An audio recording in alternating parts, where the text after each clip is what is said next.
समंदर से घिरे एलिफेंटा आइलैंड की गुफाओं को किसने बनाया?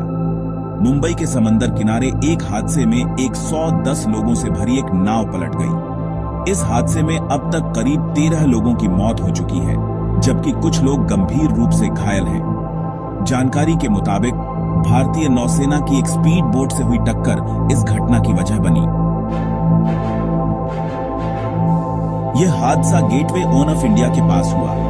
नीलकमल नाम की यह नाव यात्रियों को एलिफेंटा आइलैंड ले जा रही थी, जो मुंबई का एक मशहूर टूरिस्ट स्पॉट है। इस हादसे के बाद एलिफेंटा आइलैंड एक बार फिर चर्चा में आ गया। मुंबई से लगभग 10 किलोमीटर दूर बंदरगाह के पूर्वी किनारे पर स्थित है। गेटवे ऑन ऑफ इंडिया से रोजाना नाव निकलती हैं। लगभग 1 घंटा लगता है आइलैंड पर पहुंचने में। मगर क्या आप जानते हैं, जिस एलिफेंटा आइलैंड को देखने के लिए 10 किलोमीटर पानी का सफर तय करना पड़ता है, उसका नाम आखिर कैसे पड़ा?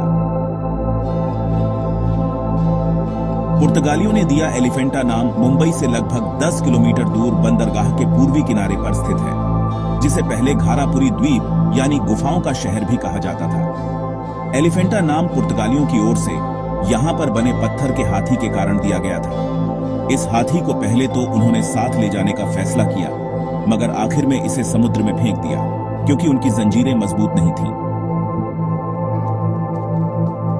लोग 10 किलोमीटर का फासला तय करके इन गुफाओं को देखने के लिए ही आते हैं।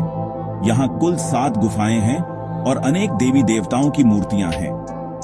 एलिफेंटा द्वीप पर 2 मुख्य पहाड़ियां हैं, जिनके नाम गण हिल और स्तूप हिल हैं।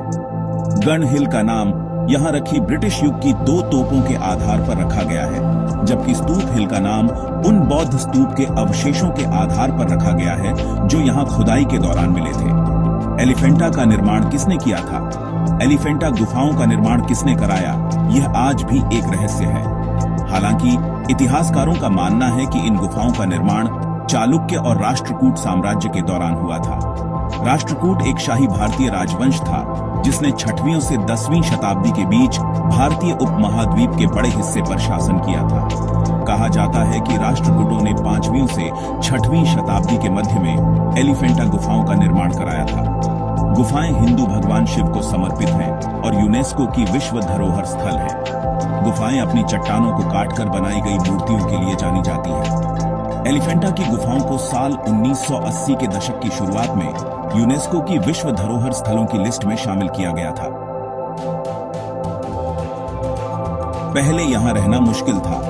कभी घारापुरी कहलाने वाले इस द्वीप को आजादी के 70 साल बाद 2018 की शुरुआत में स्थायी बिजली आपूर्ति मिली। इससे पहले सूर्यास्त के बाद द्वीप पर जीवन एकदम ठहर जाता था, क्योंकि ज्यादातर द्वीपवासी पर्यटन पर निर्भर थे।